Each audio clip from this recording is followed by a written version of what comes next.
I just read a comment before I hopped online. It's from Isaac Medrano. Coffee with Lombardi. Top of the morning. Let's go.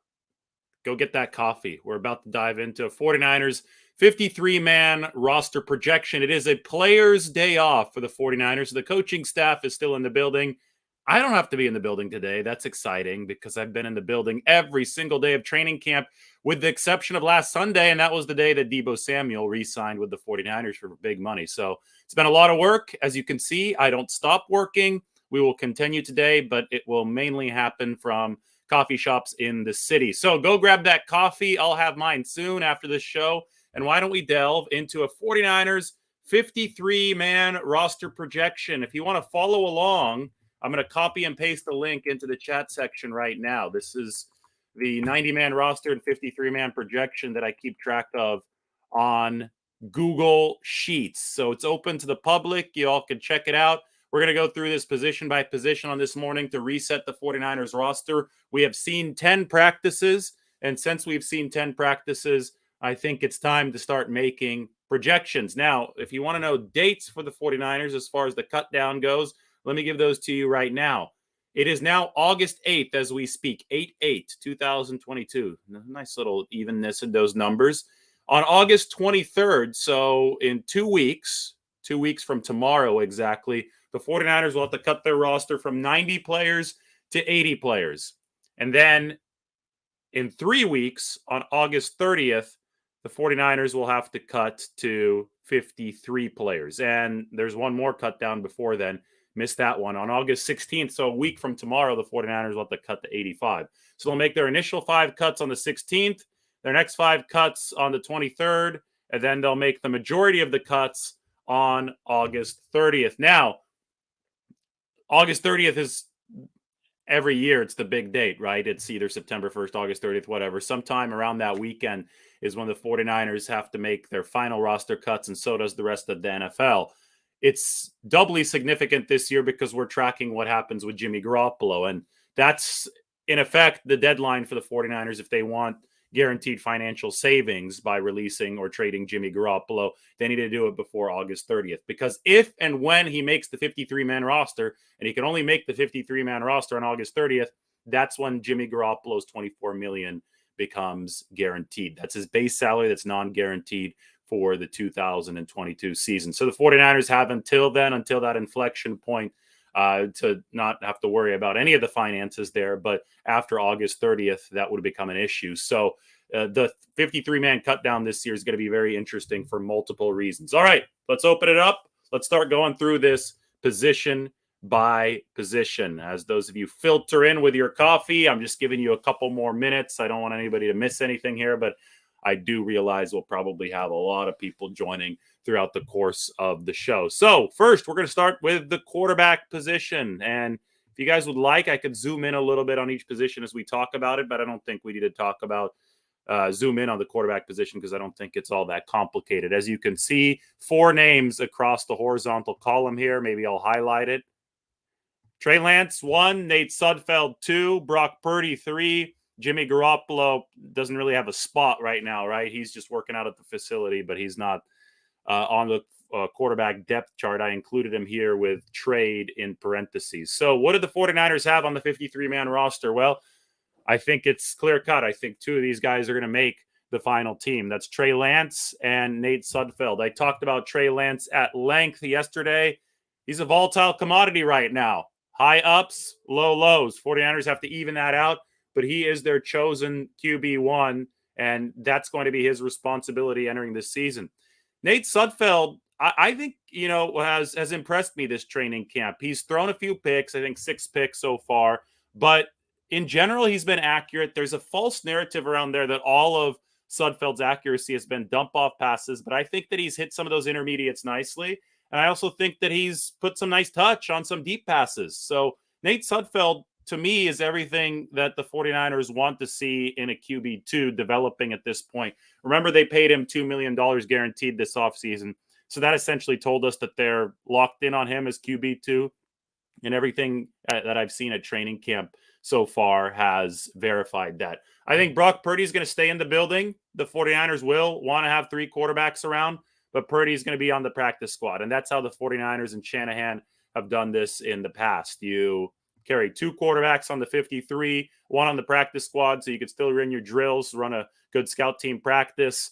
But Purdy would only get called up to the 53-man roster if the 49ers had an injury and they needed a practice squad activation. So 2 quarterbacks for the 49ers on the 53-man roster. By the way, those of you who are new to this sheet, you could obviously check it out yourself in the chat section by clicking on the link.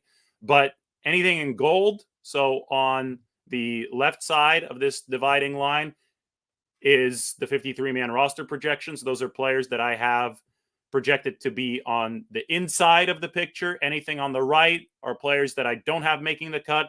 But remember, the practice squad is 16 players big now. Ever since COVID, the NFL has now made that permanent. You can carry 16 on the practice squad. So a lot of names that don't make it onto the left side, the 49ers are going to have to think about their fit potentially on the right side. This column right here is injured players, longer-term injuries. So either PUP, NFI, or IR projections for me. And that gets a little bit more complicated because I have an IR official list down here at the bottom. But this is mainly for PUP or NFI guys on the right. So as I get to them in their respective position groups, I'll discuss that. But that is the sheet for you.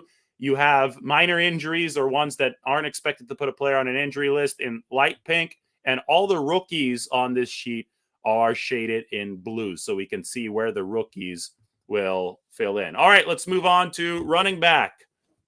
Running back is a position that Kyle Shanahan wants strength in numbers at. So as I highlighted here, you will see that I have projected 4 running backs and 1 fullback to make the roster. Sermon only had to be in the other row here because I ran out of space. There's only 3 spots. It's tough at the running back position because the 49ers like to carry so many of them. But Elijah Mitchell, clear top dog so far. He had a nice 75, 80-yard touchdown run the other day that got the offense dancing. I thought that was a nice little inflection point at practice. The defense had dominated everything. They were dancing on the sideline.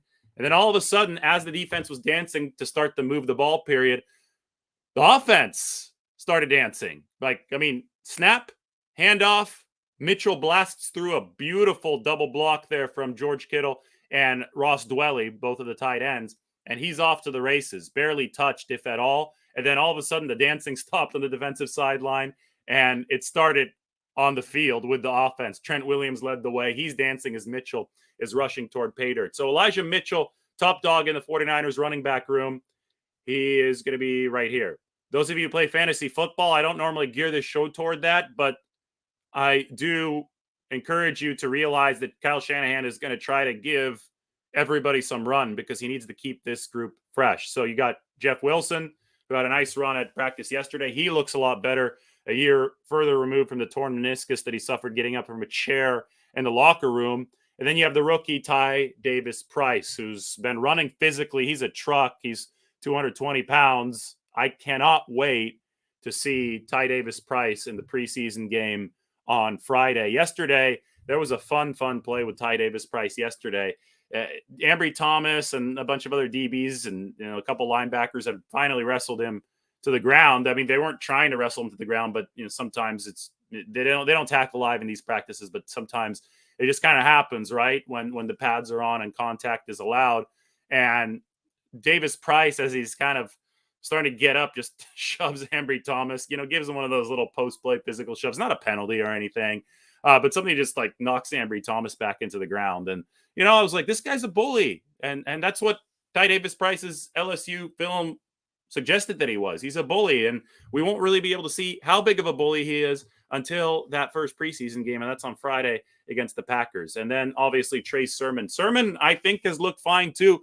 I just don't pretend to know more about running backs than I actually do before live tackling happens. And so much of a running back skill set is hidden until live tackling can happen. And that's why Kyle Shanahan uses these preseason games to evaluate running backs more heavily than other positions, because there's more evaluation opportunities at the running back spot. Now, with these 5, Juszczyk, Mitchell, Wilson, Sermon, and Davis Price, you obviously have JaMycal Hasty on the outside looking in, and Hasty made the 53-man roster last year. You still also have Jordan Mason on the outside looking in, rookie 220-pounder out of Georgia Tech. Obviously, Josh Hokett, practice squad guy, I project him to be back there. He's the fullback. He is Kyle Juszczyk's backup. He's been with the 49ers now for 2 seasons. His 3rd season, has done a nice job there. Juszczyk has just been available throughout the whole time, so we haven't gotten a chance to see Josh Hokett. But there could still be an injury. It might even be likely that there's still an injury here, or somebody gets dinged up before the start of the season, and that would open the door for JaMycal Hasty. I do think the 49ers want bigger backs this year. If they want a differentiator, if they want somebody who's probably a little bit shiftier, then maybe they do carry JaMycal Hasty. Do they carry him instead of Trey Sermon? I don't think so. I think Sermon, as a 3rd-round pick from last year, is still on an inside track for a roster spot, especially since the talk about him has been that he's really used that rookie season as a learning experience. Numbers games at running back tend to solve themselves. Last year, they actually didn't, though, when the 49ers had Wayne Gallman and Hasty fighting for that last spot, and Hasty got the nod over Gallman. So I really, it's really tough for me to look into the future with a crystal ball and say, hey, somebody's going to be hurt or somebody's not going to be available. But I would still monitor the availability situation of the running back room, because if the preseason, ended today, if the 53-man roster cut down was right now, I'd go with these 5. I'd go with Mitchell, Wilson, Sermon, Davis-Price, and Juszczyk, just based on how the 49ers have been emphasizing size of the running back position. Now, remember, practice squad can and will still happen. Are they able to sneak Hasty onto it? I don't know. Are they able to sneak Jordan Mason onto it? I think so.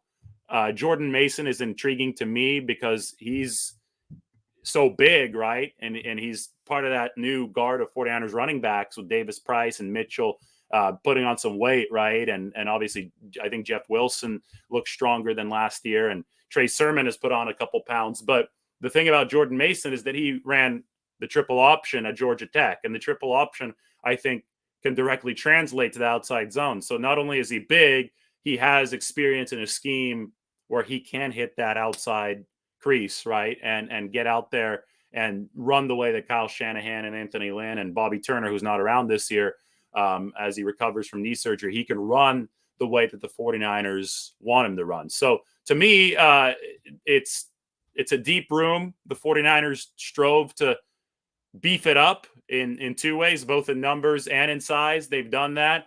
And we just have to wait. It's August 8th right now. It's a long way from the roster cut down on August 30th. We have to wait to see how that materializes. You'd rather have more bodies than fewer bodies, given the 49ers injury history there. All right, let's move on to the wide receiver position. Wide receivers right here. Let's highlight it. Couple rookies still left in the room. They cut Taser Mack the other day. So Danny Gray and Tay Martin over here on the right are the 2 rookies in there.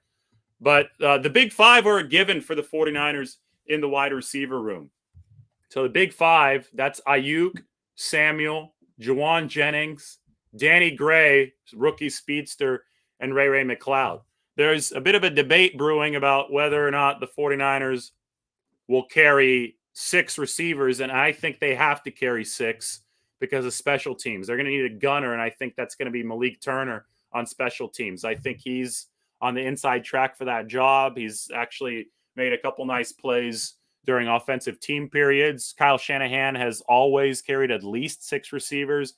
If you remember last season, he actually carried 7 because Jalen Hurd, they're trying to sneak him onto the roster. Then they gave up on that experiment a few weeks later, but Hurd did make it. So both Hurd and Jennings made it in 2021. I think 6 is the number this season, with potential practice squad spots over here on the right. Keyshawn Johnson has been making some plays lately at practice. Austin Mack got into a little tangle up with Demetrius Flanagan-Fowles yesterday. And they do have the veteran Willie Snead right now, but we haven't really seen much of Willie Snead. They just signed him. Remember, he broke into the league with Kyle back in 2014 with the Cleveland Browns in the offseason. Didn't make the 53-man roster, but did have a good preseason. Snead's 29, is going to be 30 this year. And we'll see if he can do something during these preseason games to convince the 49ers that he can crack that roster. He can run block. What Willie Snead has shown the ability to run block. So, if he can deliver on special teams as well, I know that he's at a more advanced stage in his career. I mean, it's crazy to say that 29 is a little bit older in the NFL, but that's the case for Willie Snead. Maybe he does take that sixth receiver spot. And, same deal as the running back position. Somebody can get hurt, right? I mean, it's August 8th. We're still far from August 30th, but this exercise is just to give you an idea of where the 49ers roster is today. And I think that Malik Turner is currently at that number 6 spot. But as far as roles go for the Big Five, I mean, we know what Ayuk, who's having a sensational training camp, he's going to make himself some money if this continues. We know what Ayuk brings. We know what Debo brings. Juwan had a couple rougher days, couldn't hang on to a couple footballs, but he's back in there asserting himself. He can get amazing separation for a guy who only runs a 4.6 or 4.7, So Juwan Jennings is he's a Kyle Shanahan guy. He's on the inside. Ray McLeod, we have to talk about him. The 49ers are going to use him more than a lot of people expected back when they signed him. He came from Pittsburgh. Everybody thought he was just going to be a special teams guy, maybe an occasional gadget weapon on offense. Well, he's going to help the return game, but he's going to be featured on offense. Kyle Shanahan's going to have some fun with Ray McLeod because you got your big three, right? You know what Ayuk does. You know what Debo Samuel does. You know what Juwan Jennings does as far as that number 3 wideout big slot. But now, with the auxiliary weapons here, Gray and McLeod, you could do different things with offense. Gray's going to stretch the field. He's been fantastic for the 49ers so far as a rookie. They really, really like where Danny Gray's at. He's fast.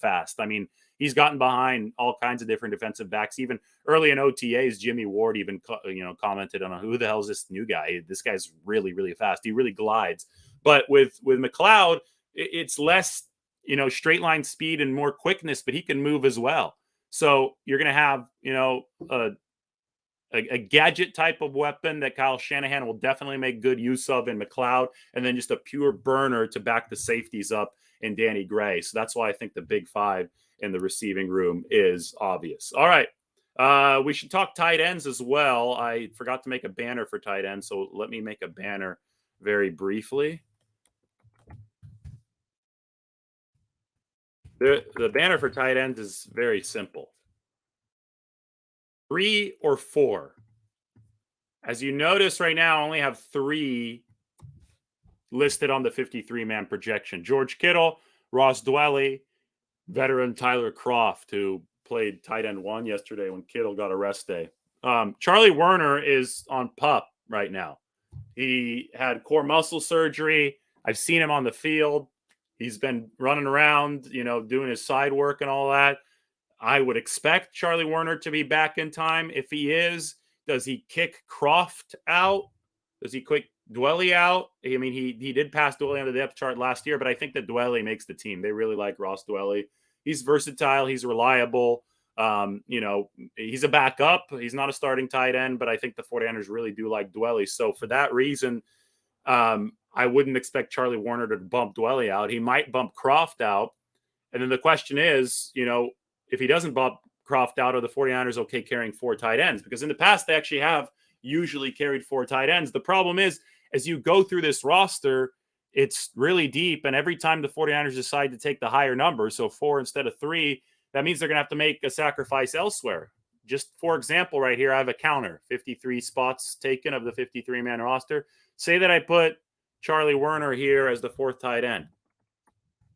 Well, this is simple math. You're going to go down here and all of a sudden it says 54. All of a sudden the 49ers are 1 over. So you're going to have to cut somebody. So do you cut Kroft? That would mean that you're only carrying 3 tight ends, right? And Kyle Shanahan has liked to take 4 in the past. But at some point, some trade-offs are going to be necessary to get under the 53-man cut down. Now, again, I will emphasize that injuries can happen. When they do happen, they likely will happen, of course. But when that does, materialize, then some of these quandaries that we're facing on August 8th will solve themselves. So 3 or 4 tight ends is the question. I'm very curious to see what the 49ers do behind Kittle. Kroft has seemed like their best blocker so far, whereas the best hands have come from this guy, Tanner Hudson. He's definitely showed the best hands for the 49ers in the tight end room. But I think that beyond George Kittle, the 49ers are really, really looking for that blocking prowess, especially if they're going to be a run-first offense. Now, practice squad also something that they'll probably carry a tight end on. It's a position group that lost Jordan Matthews, who was making a strong case to be considered for that 53-man roster. He obviously would be a hands first tight end, trying to, former receiver, trying to learn the ropes at that tight end position. But he tore his ACL, so he will not be available for the 49ers this season. All right, let's move on. Offensive line. This is going to be really interesting because, as you can see, I skimped a bit here numbers-wise. So I've just highlighted the offensive line room. Trent Williams is your starter at left tackle. Aaron Banks, left guard. Projecting Jake Brendel to start at center, but that to me is still undecided between him and Daniel Brunskill. Spencer Burford, the rookie, I have him penciled in there at right guard. And Mike McGlinchey is the 49ers right tackle. So that's your starting five. I think it's, Brendel we might not be sure about yet because he's rotating with Brunskill. But boy, I'll tell you what, we've seen 10 practices and Spencer Burford has taken every single first-team rep at right guard through 10 practices. So it's becoming harder and harder to believe that the 49ers will find a way to squeeze Jalen Moore, who's actually hurt now with a leg strain, or Colton McKivitz there into the right guard spot. Now, in the interest of fitting this roster under the 53-man cap, I only have 3 extra offensive linemen there. So I have 8 total. I have McKivitz, who the 49ers like as a versatile piece. He was the tackle that replaced Trent Williams in week 18 last year. Obviously, Brunskill's going to make it. I think they would really like Brunskill to be a roving sixth man. That's what he was in 2019, and he could play every single position. So he's obviously going to make it. And then I have Jalen Moore. Now, as you can see, I have Justin School on the outside looking in. I also have Jason Poe on the outside looking in. Poe is right now making a case, right? He's definitely, I think, made a case to stay in the building. Has he made enough of a case to make the 53-man roster as such an unusually built offensive lineman, the shortest in the league? I don't know. And, maybe this becomes a thing where other position groups like tight end, like the backfield with Anthony Lynn, make a case for the 49ers to keep Poe because he's so versatile that he could fit into those rooms. But you could see where this number crunch is going to create problems right now because we've already gone through the offense. We've already talked about a couple tough decisions, and there are going to be many more on the defensive end. There is a chance, since Jalen Moore right here has a lower leg strain, there's a real chance that he can begin the season on some kind of injured list. And the 49ers, through that, are able to carry either Poe or somebody like Justin School. I think that the other draft pick, Nick Zakelj, probably destined for the practice squad, given this numbers crunch. Donovan West, undrafted free agent center. They could probably also fit him on the practice squad. They did recently sign Jordan Mills, 9-year veteran tackle, but until I see him start to ascend the depth chart at practice, then I won't believe he's anything more than a camp body. It's just that there's so little room for the 49ers here, so they're going to have to properly leverage the practice squad probably to get guys like Poe and Zakelj on. But I'm open to surprises. I'm just trying to illustrate that they're going to have to make some tough trade-offs in all likelihood come August 30th for this 53-man roster. All right, let's move to the defensive line. The line is a question of 10 or 11. Normally 10 is the limit for defensive line. But the 49ers present an exceptional case because they are so deep here and they so value strength in numbers up front. So as we look at this defensive line, you could see that I have projected 11. Front line, Bosa, Armstead, Kinlaw, Ebukam. The Bravo unit, Amenahu, Hyder, Ridgeway, and Toure. And then Drake Jackson, he has to earn his spot. I need to see him in games and preseason games, see exactly where the 49ers are gonna slot him in. So I have him in the turbo unit, the depth 2 chart right here. Rookie Drake Jackson, Kevin Givens, who you might even be able to put above Hyder as far as an interior lineman. Hyder's more of a joker versatility piece. He's going to be that Ronald Blair role for the 49ers. And then, of course, last year's special teams hero, Jordan Willis. That is 11 defensive linemen. A little bit of a log jam freed up, but not all of it. When Maurice Hurst tore his bicep and the 49ers lost him for the year. Before that, I was like really flummoxed. I was stumped. I won't say flummoxed. I was stumped. I wasn't sure who the 49ers were going to cut, who was going to go to the practice squad. Then Hurst got hurt. And then I said, okay, maybe they'll carry 11, not 10. So I put both Willis and Gibbons in on there because obviously those, Gibbons got to make the team. Willis, I mean, it's hard for me to picture a team without Willis on it after what he did for the 49ers last year, but it's going to be tough. 10 or 11 is the question. On the outside looking in, you have Kemdiche, Spence, Barrett, Tomasi Laulile, and Kevin Atkins, the undrafted free agent tackle out of Fresno State.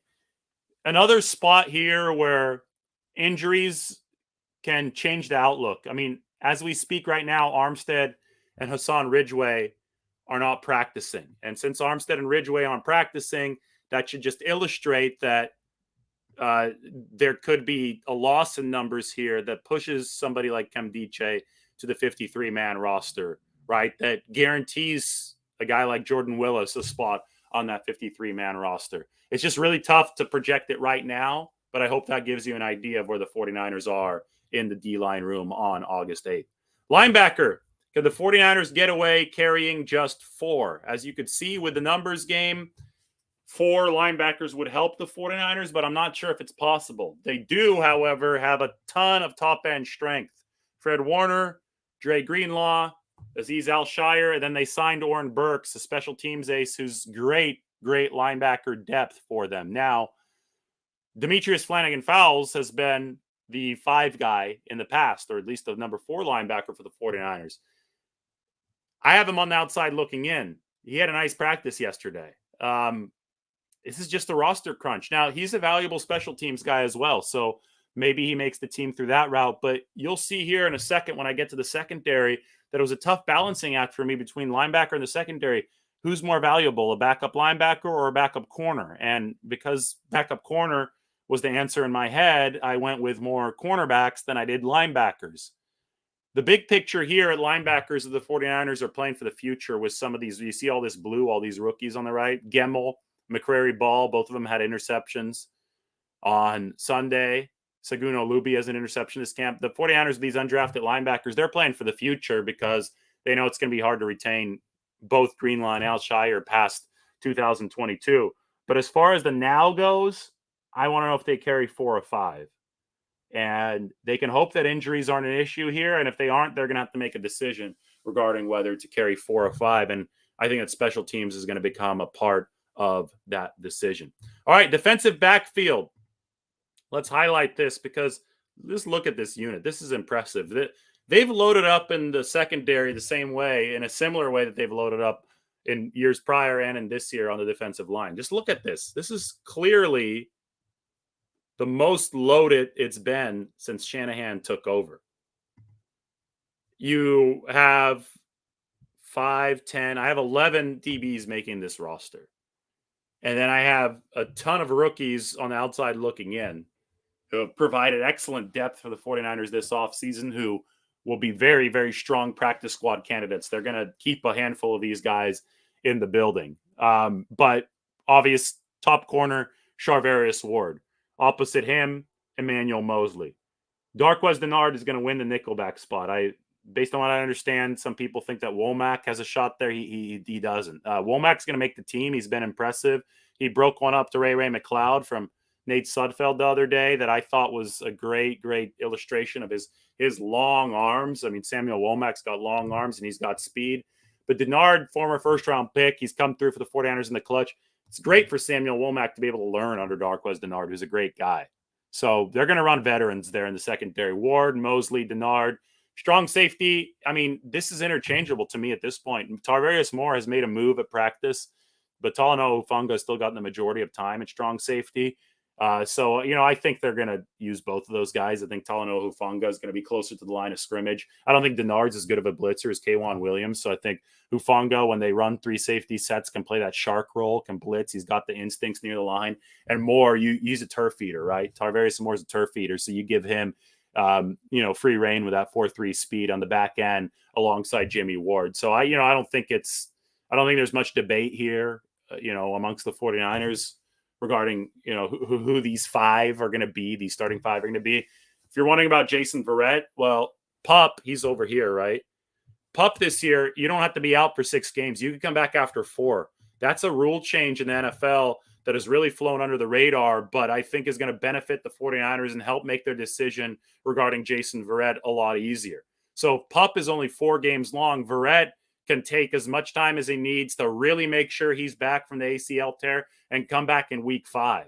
And by then, you're going to have other injuries, other roster machinations to where he can fit. So that will give you, if you put Jason Verrett on Pup, that gives you an extra 53-man roster spot, which, as I've demonstrated through this exercise, is going to be really valuable for the 49ers. He could come back just less than a quarter of the way, less than 25% of the way into the 2022 season. That is, I think, tremendous flexibility for the 49ers. So I think Pup being only 4 games means that Jason Verrett is much more likely to start there. But God, that they love their safety room. The emergency safety at this point is one of their best special teams players in George Odom. Dante Johnson, I have on the inside of this roster. I mean, he was a hero for them last year. He came into that Green Bay game, started at corner, and did an excellent job. And I mean, he was a hero in more ways than one, right? Dante Johnson also played safety when he had to in Week 18 against the Rams. I mean, you talk about a clutch pinch hitter. Dante Johnson is a clutch pinch hitter. I think you want him on your roster. Now, could they play the practice squad yo-yo game with Dante Johnson? Maybe. Maybe not, but we'll see. And then the 2 young guns, Diameter Lenore and Ambry Thomas. You know, yesterday when Mosley sat and obviously Verrett's not back yet, Diameter Lenore got to start at cornerback. I don't think Ambry Thomas has had the best training camp. I think the Diameter Lenore has been better this training camp. And for that reason, I tend to think the Diameter Lenore is above Ambry Thomas in the pecking order at cornerback. But I also do think that both of these guys make the 53-man roster. Under this scenario, there's no room for somebody like Tariq Castro-Fields, Quantrez Knight, Taylor Hawkins, safety, cornerback turned safety, Leon O'Neal, the safety. The room for these guys, not on the 53, it's on the practice squad. There's Kadar Hallman, too, fast guy out of Toledo, Samuel Womack's former teammate. So expect the 49ers to load up big time on the practice squad in the secondary. You can never have enough good prospects at corner because you're only as good as your worst cornerback. And then finally, special teams. You know, I don't even have a title for this, but Pepper, long snapper, Tabor Pepper, Robbie Gold's your kicker, and Mitch Wishnowsky is the punter. So that's the look at the 53-man roster. If you could see right now, I have 1, Ty Davis Price, 2, Danny Gray, 3, Spencer Burford, 4, Drake Jackson, and 5, Samuel Womack. I have 5 rookies making the 53-man roster. It's tough to make this 53-man roster, and there's still going to be a lot of development moving forward, but that is my initial look at it. So the 49ers preseason 53-man roster projection. Hope you guys enjoyed it. Maybe you're done with your coffee at this point. 49 chat since I last opened this. Will Mitch Wishnowsky still be kicking off? I have concerns about that, says Gopher. I think he'll split it with Robbie Gold. I think they're going to try to keep everybody's leg fresh. They've both been practicing it here during preseason camp. So I'm not going to go to too many questions here because I think I'm going to do a Q&A a little bit later today. So everybody, thank you for joining.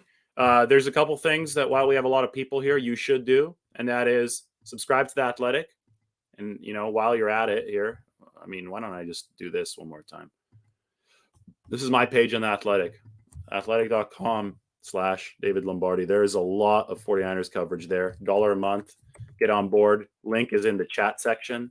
So go ahead and subscribe there. Also, like this video, sub to this channel. Do that. Follow along on Twitter and Instagram, Lombardi himself. So 3 things. You have a homework assignment. 3 things to do. You want to subscribe to The Athletic.